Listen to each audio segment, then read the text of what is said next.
Let me help you argue better. In relationships, conflicts are normal, but it's how you handle it that makes all the difference.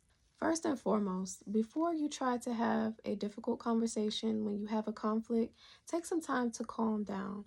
At least 30 minutes. Try not to go over 30 minutes because at that point, your partner might be feeling some type of abandonment.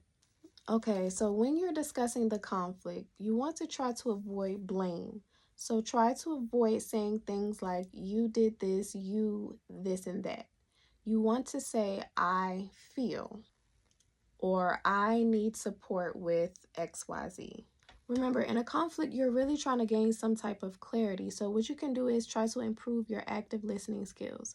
So listen to your partner and try to repeat back to them what they are saying so you can actually understand what they are saying, and you guys can take turns doing that. But when you do that, you're trying to figure out if you are in fact understanding what your partner is saying. That's how you can create some clarity. Another tip is to remain solution focused. So that means focus on whatever the problem is. Try to refrain from name calling, contempt, being sarcastic, any of that type of stuff.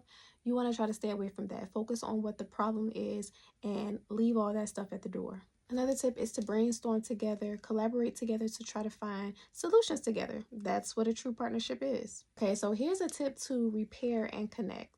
What you want to do is try to reduce the tension. So if you're about to have a conversation or if there's already some type of conflict, maybe bring in some humor, depending on how serious the situation is. But try to break the tension with humor or some type of affection. If you know your partner is affectionate, try to bring in some affection. Don't be manipulative. But if you know that you're having a conflict and you know that you still care about your partner and you want to kind of try to break that tension a little bit, you can bring in one of those factors to try to bring it down some.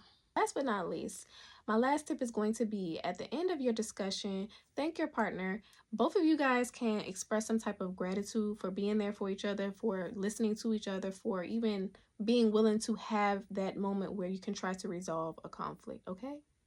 Happy loving, guys.